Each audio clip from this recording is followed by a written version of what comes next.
Hello everyone, आज date है 29 of December 2022 और द हिंदू न्यूज एनालिसिस में आपका स्वागत है। इस वीडियो में हम द हिंदू की इंपोर्टेंट न्यूज़ को एग्जाम के पॉइंट ऑफ व्यू से डिस्कस करेंगे।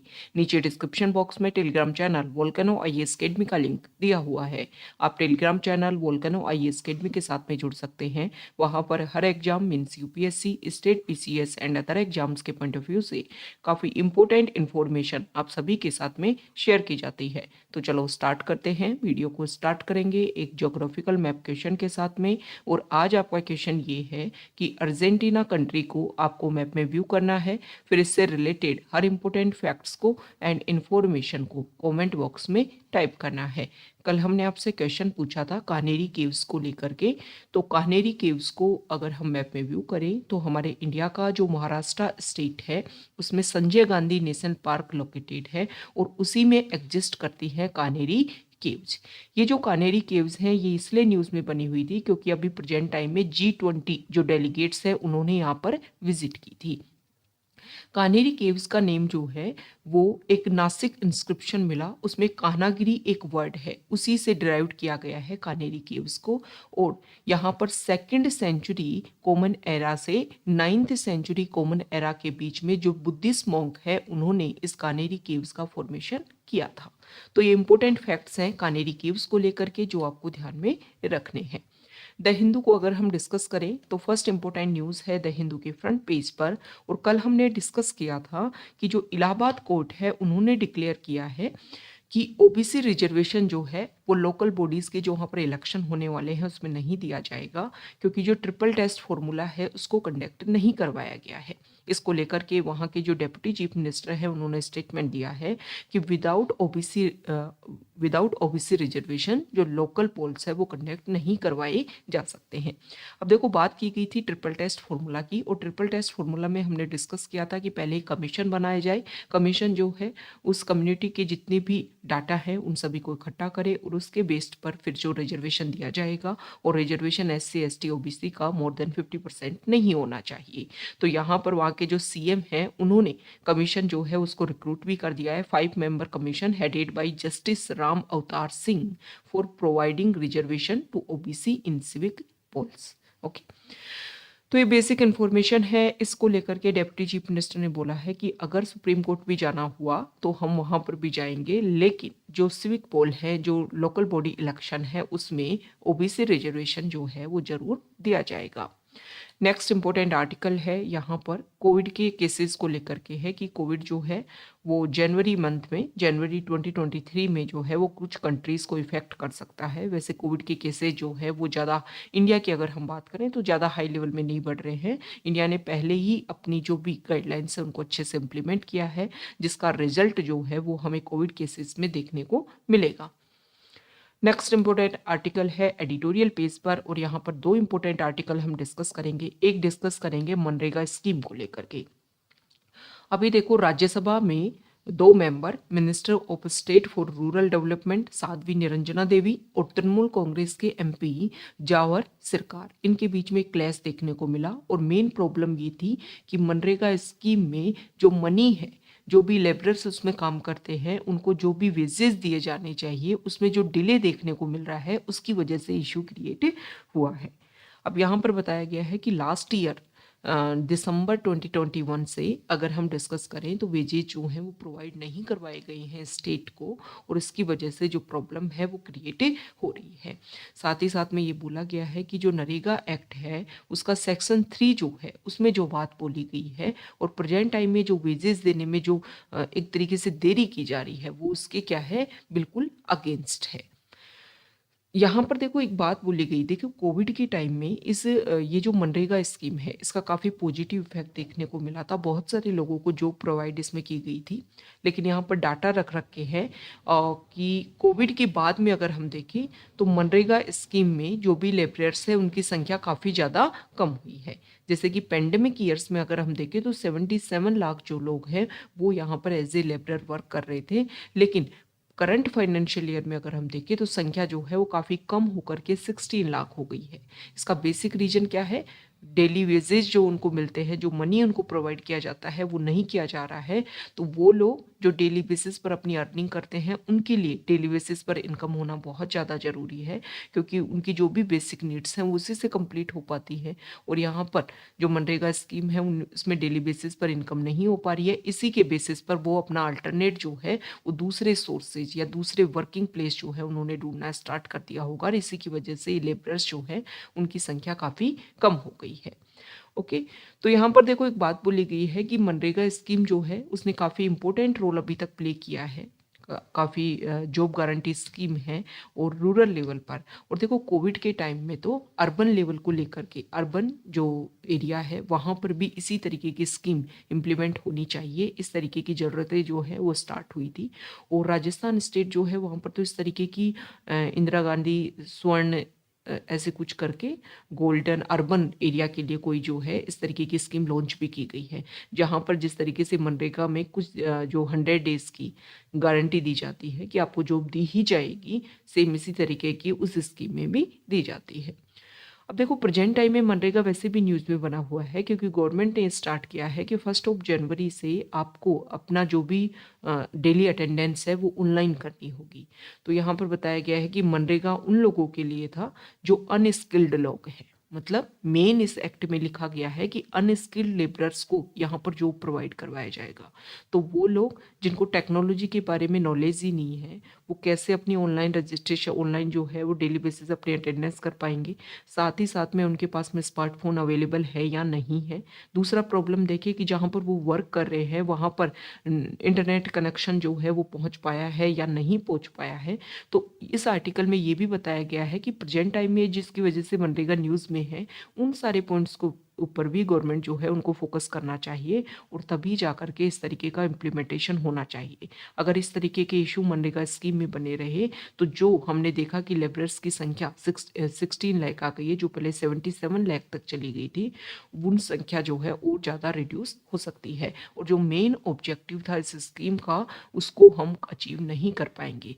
वैसे ही जो नया जो ऑनलाइन आपको अटेंडेंस करवानी है, इसको लेकर के देखो मेन इशू ये था कि ट्रांसपेरेंसी, मतलब बहुत सारे जो इनकम को लेकर के जो यहाँ पर जो है करप्शन देखने को मिलता था, उसी को रूल आउट करने के लिए गवर्नमेंट ने ये नया प्रोसीजर इम्प्लीमेंट किया है।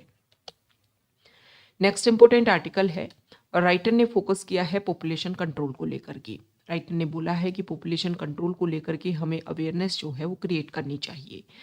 अब यहाँ पर कुछ बेसिक अलग इशू जिनके ऊपर टाइम टू टाइम फोकस किया जा रहा है, उनको लेकर के राइटर ने जो है वो फोकस किया है कि देखो पॉपुलेशन कंट्रोल को अवेयरनेस तो होनी चाहिए, लेकिन एक तरीके से आप फोर्स्ड पॉपुलेशन कंट्रोल करवाओगे तो उसकी वजह से बहुत सारे इशू जो हैं वो क्रिएट होंगे।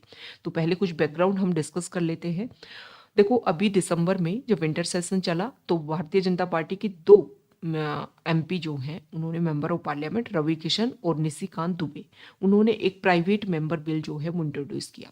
प्राइवेट मेंबर बिल जो क्या नहीं है, मिनिस्टर नहीं है, उनके अलावा जो भी एमपी कोई भी बिल इंट्रोड्यूस करते हैं उसको बोला जाता है प्राइवेट मेंबर बिल। देखो प्राइवेट मेंबर बिल जो है वो इंट्रोड्यूस तो बहुत किए जाते हैं, लेकिन एक एक्ट के रूप में जो उनका कन्वर्जन है वो बहुत कम रेशियो है, ये आपको इम्पोर्टेंट ध्यान में रखना है। अब प्राइवेट मेंबर बिल उन्होंने इंट्रोड्यूस किया और फोकस किया है पॉपुलेशन कंट्रोल को लेकर के। उन्होंने बोला है कि इंडिया में जो पॉपुलेशन जिस तरीके से बढ़ रही है उसको कंट्रोल के लिए जो है वो हमारी पॉलिसी होनी चाहिए। ओके, देखो इंडिया ऐसा कंट्री है जिसमें आफ्टर इंडिपेंडेंस 1951 से ही पॉपुलेशन कंट्रोल के लिए फोकस किया जा रहा है, और 1970s के बाद में पॉपुलेशन में काफ़ी ज़्यादा गिरावट, काफ़ी ज़्यादा डिक्लाइन देखने को मिला है। हमारे इंडिया की पहले टोटल फर्टिलिटी रेट जो है वो 5.9% थी, जो अभी रह गई है 2%, मतलब काफ़ी ज़्यादा पॉपुलेशन में हमने कंट्रोल तो किया है। और ये नेशनल फैमिली हेल्थ सर्वे 5 के डाटा है कि अभी हमारी टोटल फर्टिलिटी रेट कितनी है, 2% है। 1970s के बाद में डिक्लाइन काफ़ी ज़्यादा देखने को मिला, और ये एक रिलेशन बताता है economic prosperity and fertility rate के बीच में। मतलब फर्टिलिटी रेट अगर इंक्रीज होगी तो इकोनॉमिक प्रोस्पेरिटी जो है वो आपकी डिक्रीज होगी। इन्वर्सली प्रोपोर्शनल आपको पता चल गया ना। आप इस तरीके से देखिए कि यहाँ पर हमने बात की है इकोनॉमिक कंडीशन की, और यहाँ पर हमने बात की है किसकी, जो है एक सेकेंड, हाँ, फर्टिलिटी रेट की।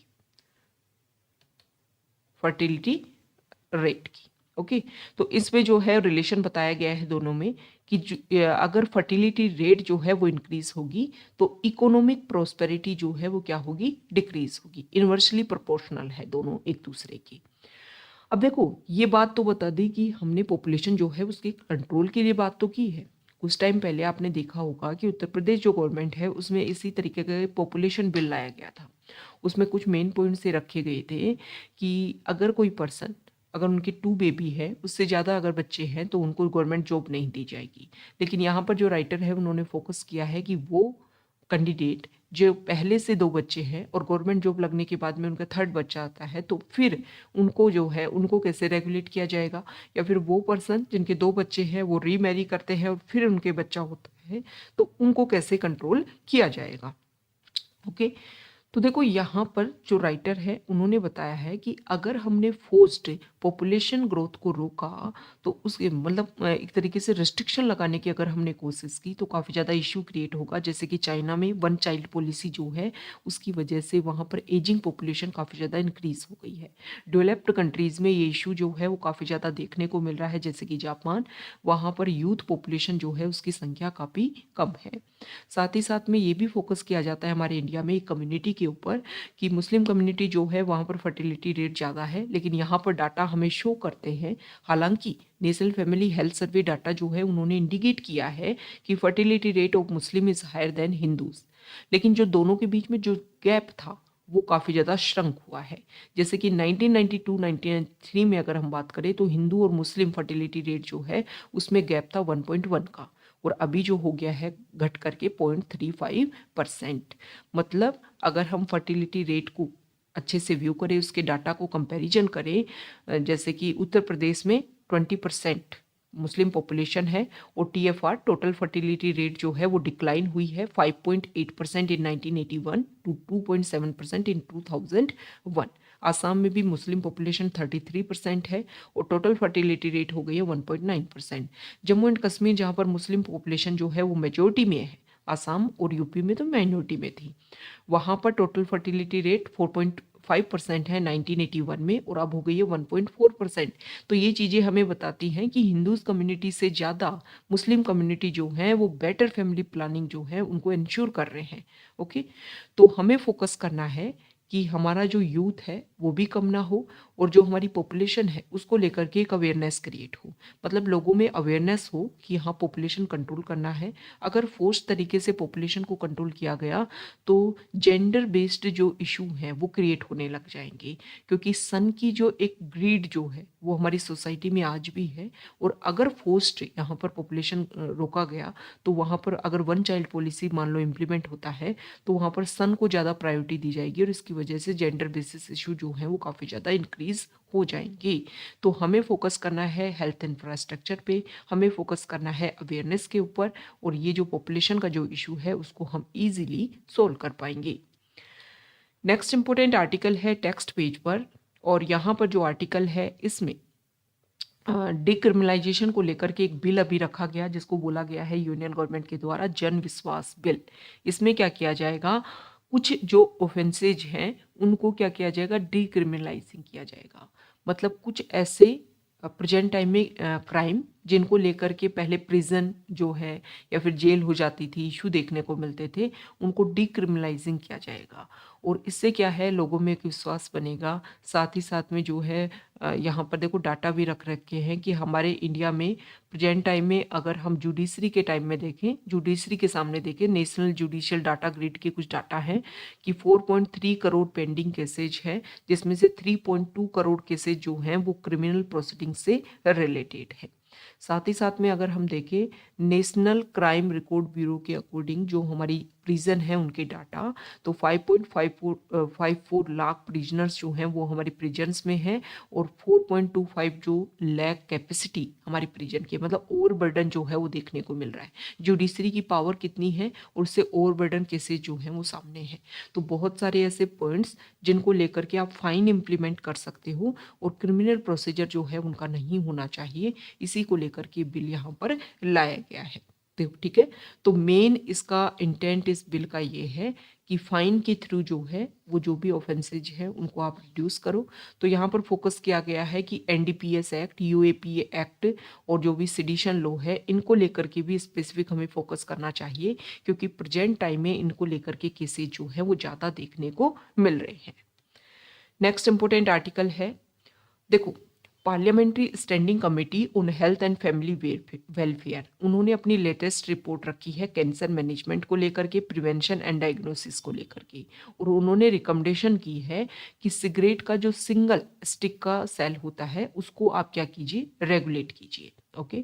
और साथ ही साथ में डाटा रखे गए हैं कि टोबैको प्रोडक्ट जो है उनका बहुत ज़्यादा यूज़ किया जाता है इंडिया में। 80% पॉपुलेशन जो है इनको यूज़ करती है च्यूइंग के थ्रू या स्मोकिंग के थ्रू। और टोबैको जो है WHO, वर्ल्ड हेल्थ ऑर्गेनाइजेशन जो है बार बार इस चीज़ को लेकर के रिकमेंडेशन कर चुका है कि किसी भी प्रकार का जो टोबैको है वो आपके लिए हेल्पफुल नहीं है, वो आपकी हेल्थ को डिग्रेड करता है और बहुत सारी डिजीज जो है वो आपकी बॉडी में क्रिएट करता है। ओके। तो वर्ल्ड हेल्थ ऑर्गेनाइजेशन जो है उसके अकॉर्डिंग ये सारी बातें रखी गई हैं। लेंसेट की जो रिपोर्ट है उन्होंने ये बात रखी है कि 2030 तक हमारे पूरे वर्ल्ड में स्मोकिंग की वजह से जो मिडिल क्लास और लो इनकम कंट्रीज हैं वहाँ पर 7 मिलियन एनुअल डेथ जो है वो किसकी वजह से देखने को मिलेगी, टोबैको की वजह से देखने को मिलेंगी। ओके। और ये जो डाटा हैं वो रखे गए थे 2020 के टाइम में, एक किसमें, एक मेडिकल जर्नल जो है उसमें ये बात रखी गई थी कि इस तरीके की जो डेथ है वो देखने को मिलेगी। अब देखो ये प्रपोजल रखा गया है कि सिंगल सेल सिगरेट जो है वो उसका सेल जो है वो आपको, उसका शेल जो है वो आपको बैन करना पड़ेगा। अब देखो बेसिक रीजन क्या है कि जो हमारा यूथ है, स्कूल गोइंग यूथ जो है, उनके पास में मनी जो है वो लिमिटेड होता है उनके हैंड में, तो वो एक स्टिक को खरीदना जो है वो ज़्यादा प्रेफर करते हैं, क्योंकि उनके पास में मेजर इशू होता है कि कंप्लीट जो बॉक्स होता है उसको परचेज करना, मनी की वजह से प्रॉब्लम, साथ ही साथ में उसको रेगुलर कैरी करना, ये भी एक प्रॉब्लम जो है वो क्रिएट होती है। तो वो सिंगल स्टिक को कंज्यूम करते हैं। इसीलिए सिंगल स्टिक के ऊपर जो है वो रूल्स एंड रेगुलेशन होने चाहिए, ताकि सिंगल स्टिक जो है जो भी सेलर जो है वो उसको ना बेच पाएँ, जो वेंडर है वो ना बेच पाएँ। और जब उसको ना बेच पाएंगे तो जो हमारा यूथ है, स्कूल गोइंग यूथ जो है, वो टोबैको से, स्मोकिंग इश्यूज से अपने आप को बचा पाएगा। अब दूसरा यहाँ पर देखो, एक ये बात तो आपने रख दी कि अच्छा जो वेंडर है वो उसको कंप्लीट पैकेट आपको बेचना है। अब देखो इसका भी कोई ना कोई जो है वो रूल्स एंड रेगुलेशन निकल, कोई इसका जो है तोड़ निकाल लेंगे और इसको जो है, इसको भी कंप्लीट जो पैकेट है उसको खरीद पाएंगे लोग। लेकिन सबसे इम्पोर्टेंट बात ध्यान में ये रखनी है कि अगर आप गली गली में, स्ट्रीट स्ट्रीट में जो है वेंडर अवेलेबल करवा दोगे टोबैको के, तो उसकी वजह से प्रॉब्लम जो है वो कभी रेगुलेट नहीं हो पाएगी। तो यहाँ पर एक सजेशन दिया गया है कि जो भी वेंडर जो भी टोबैको प्रोडक्ट्स को सेल करता है उनके पास में क्या होना चाहिए, एक तरीके से एक स्पेसिफिक कार्ड होना चाहिए। मतलब उनको जो है वो गवर्नमेंट क्या करे, अगर हमें कंजप्शन और सेल को रिड्यूस करना होगा तो गवर्नमेंट जो है लाइसेंस के ऊपर फोकस करे, जो वेंडर इन चीज़ों को सेल करता है उनके लाइसेंस के ऊपर फोकस करे। क्योंकि अगर लाख की संख्या में कंपैरिजन में जो शॉप है वो काफ़ी कम होंगी तो जो है इशू को हम रेगुलेट कर पाएंगे। ओके। दूसरा यहाँ पर देखो एक बात बोली गई है कि जो भी टोबैको प्रोडक्ट्स हैं उनको लेकर के एक सजेशन ये भी है कि उनके ऊपर जो भी रेवेन्यू है उसको ज़्यादा से ज़्यादा बढ़ा दो, और उस रेवेन्यू का फिर यूज़ कहाँ पर किया जाए, टोबैको अवेयरनेस को लेकर के किया जाए। जो रेवेन्यू आता है उसका अवेयरनेस क्रिएट करने के लिए किया जाए, क्योंकि अवेयरनेस से ही हमें इन इश्यूज को जो है वो काफ़ी कम कर सकते हैं। नेक्स्ट इंपॉर्टेंट आर्टिकल है यहाँ पर न्यूज़ पेज पर। तो देखो यहाँ पर हमने कल भी देखा था कि पुतिन जो क्रिटिक है उनकी यहाँ पर उड़ीसा में वो टूरिज्म के लिए आए हुए थे और उनकी डेथ देखने को मिली है। तो उनको लेकर के पोस्टमार्टम जो रिपोर्ट है उसमें देखा गया है कि उनकी बॉडी पर बहुत सारे मल्टीपल इंजरीज थी। अब इसको लेकर के कल भी हमने डिस्कस किया था कि सीआईडी को लेकर के ये सारी इन्वेस्टिगेशन दी गई है कि सीआईडी इसकी इन्वेस्टिगेशन करे और जो भी इशू है उनको सॉल्व करे। देखो यहाँ पर जो डाटा है इसमें बताया गया है 2016 से 2021 के बीच में यहाँ पर कंपैरिजन किया गया है और रोड एक्सीडेंट को लेकर के यहाँ पर शो किया गया है कि अगर हम देखें तो कोविड के बाद में रोड एक्सीडेंट जो है वो काफ़ी ज़्यादा इंक्रीज हो गई है। इसके कुछ बेसिक रीजन है, एक ओवर स्पीडिंग है, दूसरा फ़ोन पर जो टॉकिंग इशू है, साथ ही साथ में जो रॉन्ग साइड से एंट्री है वो एक मेजर इशू है। जो भी आपकी ट्रैफिक सिग्नल होते हैं उनको जंप करना भी एक मेजर इशू यहाँ पर देखा जा रहा है। तो देखो, रोड सेफ्टी को अगर हमें इंक्रीज़ करना है तो रोड की क्वालिटीज़ हमें काफ़ी ज़्यादा इंक्रीज़ करनी होगी। साथ ही साथ में जो प्रॉब्लम्स है, जो एक स्पीड को लेकर के जो रूल्स एंड रेगुलेशन है वो इम्प्लीमेंट अच्छे से होने चाहिए, ताकि इस तरीके की जो प्रॉब्लम है उसको रोका जा सके। देखो, यहाँ पर जो एकलव्य टीचर्स हैं, एकलव्य टीचर क्या है, देखो एकलव्य मॉडल स्कूल जो है वो ट्राइबल जो स्टूडेंट्स हैं उन सभी को एजुकेट करने के लिए, उनके लिए इस तरीके का प्रोजेक्ट एस्टेब्लिश किया गया था। तो उनके जो टीचर हैं उनको कंप्यूटर साइंस में ट्रेनिंग दी जाएगी, ताकि जो स्टूडेंट्स हैं उनको भी टेक्नोलॉजी से अवेयरनेस करवाया जा सके। यहाँ पर जो हमारी यूनियन गवर्नमेंट है वो चाह रही है कि जो हमारी सिटीज़ हैं उनकी फाइनेंस बेसिस पर, साथ ही साथ में कुछ अदर पॉइंट्स जैसे कि resource mobilisation, expenditure performance and physical governance, इनकी बेसिस पर रैंकिंग जो है वो जनरेट की जाएगी, ताकि सिटी जो भी है वो अपने आप को मोटिवेट कर पाए, वो टाइम के साथ में अपने अपग्रेडेशन के लिए काम कर पाए। नेक्स्ट इंपॉर्टेंट आर्टिकल है फॉरेन पेज पर, और यहाँ पर हम डिस्कस करेंगे। देखो, बांग्लादेश जो कंट्री है वहाँ पर फर्स्ट मेट्रो लाइन, वहाँ की जो कैपिटल है ढाका, क्योंकि ओवर बर्डन पॉपुलेशन है वहाँ पर, तो उन सभी को रेगुलेट करने के लिए वहाँ की जो रोड्स हैं वहाँ पर काफ़ी ज़्यादा ट्रैफिक देखने को मिलता है। तो इसी को लेकर के वहाँ पर मेट्रो लाइन एस्टेब्लिश की गई है, ताकि जो पॉपुलेशन है उसका जो ओवर बर्डन देखने को मिलता है ट्रैफिक के रूप में, उन सभी को कंट्रोल किया जा सके और ईजीली जो पॉपुलेशन है उसको रेगुलेट किया जा सके। नेक्स्ट आर्टिकल है अफगानिस्तान में तालिबान को लेकर के। देखो, यहाँ पर बताया गया है कि अभी हमने कुछ टाइम पहले भी डिस्कस किया था कि अफगानिस्तान में रूल्स एंड रेगुलेशन ये बताए गए हैं कि वहाँ पर जो कॉलेज जो हैं, गर्ल्स जो हैं वो नहीं जा पाएंगी।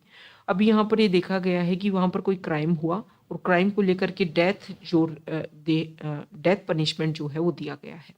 तो यहाँ पर ये बताया गया है कि अफगानिस्तान के जो कोर्ट्स हैं वहाँ पर सरिया सिस्टम जो है, मतलब आंख के बदले आंख, इस तरीके का जो सरिया सिस्टम है वो दोबारा से रिटर्न हो गया है, और जो जुडिशरी सिस्टम है, जो जुडिशियल प्रोसीजर है, उसमें ये सारा इम्प्लीमेंटेशन देखने को मिल रहा है।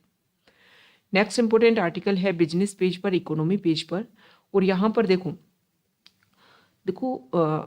प्रेजेंट टाइम में अगर हम बात करें या लास्ट कंपैरिजन करें 2014 से 2022 मार्च तक का, तो जो सर्विस सेक्टर है उसमें फॉरेन डायरेक्ट इन्वेस्टमेंट जो है वो काफ़ी ज़्यादा इंक्रीज हो रहा है।